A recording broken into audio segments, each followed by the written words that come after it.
आपने पालक और मेथी का नाश्ता हर तरीके से बनाया होगा, लेकिन एक बार इस तरीके से बनाएं, आप सारे पुराने तरीके भूल जाएंगे।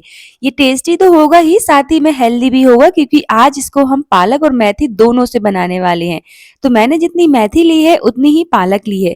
क्वांटिटी मैंने दोनों की सेम रखी है। आप चाहे तो मेथी को कम कर सकते हैं अगर आपको ज्यादा कड़वा टेस्ट पसंद नहीं है। बस हमें क्या करना है कि जैसे हम नॉर्मली पालक को कट करते हैं उसी तरह से हमें बारीक बारीक इसको कट कर लेना है। तो पालक और मेथी को दोनों को हमें बढ़िया से कट कर लेना है। अच्छे से वॉश कर लीजिए और उसको पानी सुखा लीजिए। उसके बाद हम उसको बढ़िया से इस तरह से कट करेंगे, लेकिन हम इसके डंठल हटा देंगे। तो मैंने पालक और मेथी दोनों के डंठल हटा दिए हैं और दोनों को बढ़िया से इस तरह से बारीक बारीक चॉप कर लिया है। एक बार इस तरह से ये नाश्ता बनाकर ट्राई करिए, यकीन मानिए आपको बहुत पसंद आएगा। बहुत ही ज्यादा क्रिस्पी बनकर तैयार होता है। आपने पालक के पकौड़े तो बहुत खाए होंगे, लेकिन एक बार पालक से और मेथी से ये नाश्ता बनाकर ट्राई करिए, आपको बहुत पसंद आने वाला है। तो देखिए यहाँ पर आप देख सकते हैं मैंने पालक और मेथी दोनों को इस तरह से बढ़िया से कट कर लिया है।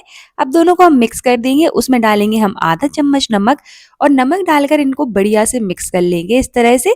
और इसको हम 5 मिनट के लिए साइड में रख देंगे। इससे क्या होगा कि नमक डालेंगे हम तो जो हमारी मेथी और पालक है वो श्रिंक हो जाएगी, सॉफ्ट हो जाएगी।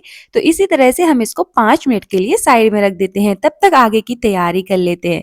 तो इस नाश्ते को बनाने के लिए हमें चाहिए पड़ेंगे ऐसे छोटे छोटे आलू। तो अभी मार्केट में ये नए नए छोटे छोटे आलू बहुत आ रहे हैं, तो इनको आप खरीद सकती हैं। अगर आपके पास छोटे आलू नहीं है तो इसको आप बड़े आलू से भी बनाकर तैयार कर सकते हैं। बस हमें क्या करना है कि इनको वॉश करके छीलना नहीं है। मैंने इनको छीला नहीं, बिना छीले ही हम इनको बनाकर तैयार करेंगे। तो सबसे पहले हमें इस तरह से छोटा छोटा उसको कट कर लेना है। तो यहाँ पर आप देख सकते हैं कि कितना छोटे छोटे हमें कट कर लेना है। अगर आपके पास छोटे वाले आलू नहीं है, बड़े वाले आलू हैं, तो उनको इतने साइज में कट कर लीजिए। तो बस इस तरह से हमें बढ़िया से उनको बिना पील करे ही कट कर लेना है। अभी नए आलू हैं तो इनको छीलने की जरूरत नहीं पड़ेगी। तो बस इसी तरह से हम सारे आलू को एक एक करके कट कर लेंगे।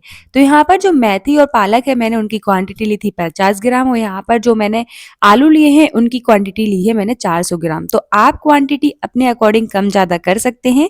अपने अकॉर्डिंग कम कर सकते हैं, ज्यादा भी ले सकते हैं। डिपेंड करता है कि आप कितने लोगों के लिए नाश्ता बना रहे हैं।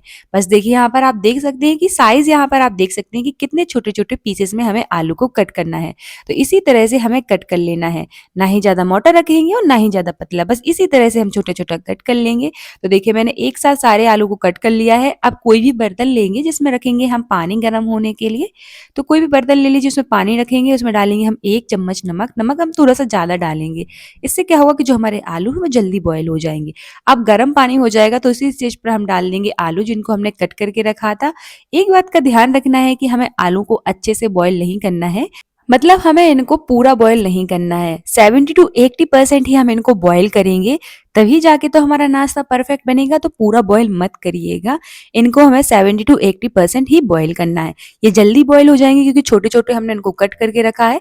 तो बस इस तरह से हमें उनको बॉयल कर लेना है। तो चलिए यहाँ पर आप देख सकते हैं कि जो हमारे आलू हैं वो अच्छे से बॉयल हो गए हैं। तो बस हमें 70 to 80% ही उनको बॉयल करना है।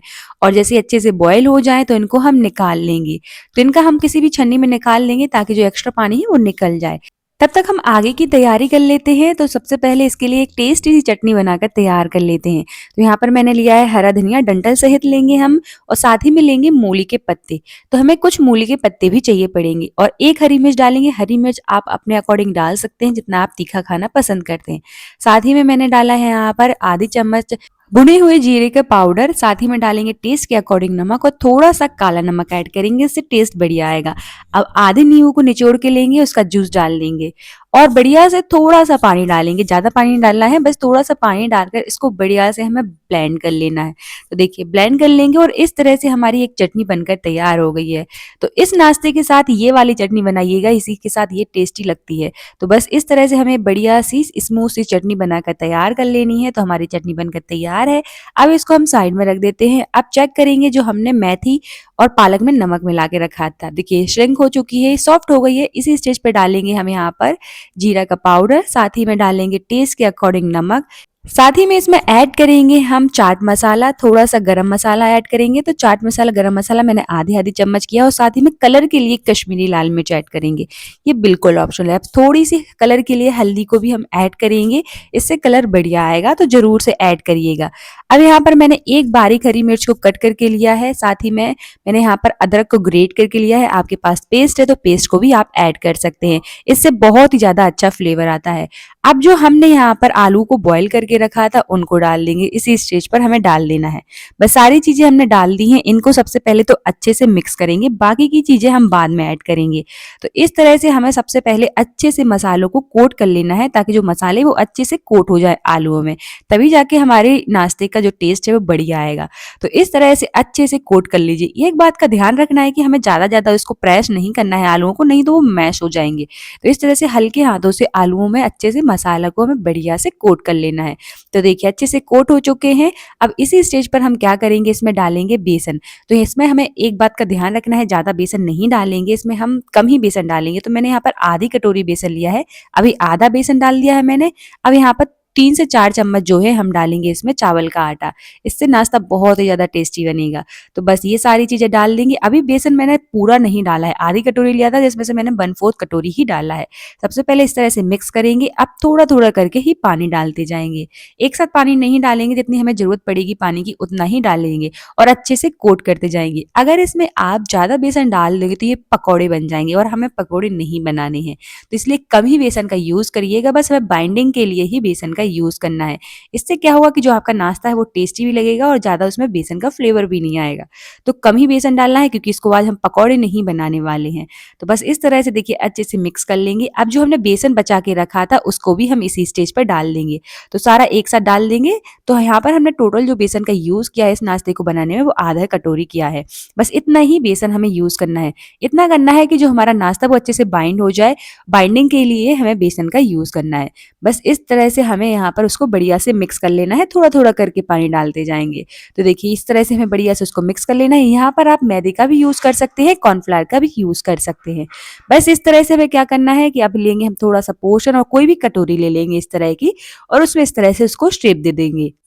आप चाहें तो हाथ से भी इसको शेप दे सकते हैं। मैंने इस तरह से कटोरी में रखकर उसको शेप दे दिया है। तो देखिए इसी तरह से हमें एक-एक करके सबसे पहले तो बनाकर रख लेने हैं, ताकि इसमें हवा लग जाएगी और सेट हो जाएँगे और बिखरेंगे नहीं। तो सबसे पहले इस तरह से हम बनाकर रख लेंगे और 2 मिनट के लिए छोड़ देंगे। अब लेंगे हम कढ़ाई, जिसमें डालेंगे ऑयल। तो इनको हम करेंगे फ्राई। तो ऑयल जो है वो अच्छा गर्म होना चाहिए। उसके बाद हम इसको मीडियम हॉट ऑयल में फ्राई करेंगे। तो मीडियम फ्लेम पर हम गैस रखेंगे और इनको बढ़िया से फ्राई करेंगे, तभी जाके जो हमारा नाश्ता है वो अंदर और बाहर दोनों साइड से अच्छे से फ्राई होगा और क्रिस्पी बनकर तैयार होगा। तो मैंने इनको बढ़िया से अलट पलट कर दोनों साइड से क्रिस्पी होने तक मीडियम फ्लेम पर पका लिया है। तो मीडियम फ्लेम पर ही पकाइए, ताकि जो आलू है वो भी अच्छे से पक सके। तो बस इस तरह से जब उनका कलर हो जाए तो इनको हम निकाल लेंगे। तो देखिए कितने परफेक्ट बनकर तैयार हुए हैं, बिखरे भी नहीं है। तो इसी तरह से एक-एक करके हम सारे फ्राई कर लेंगे और बना लेंगे। तो एक बार ज़रूर बनाइएगा और मुझे कमेंट सेक्शन में बताइएगा कि आपको ये वीडियो कैसी लगी। Thank you for watching.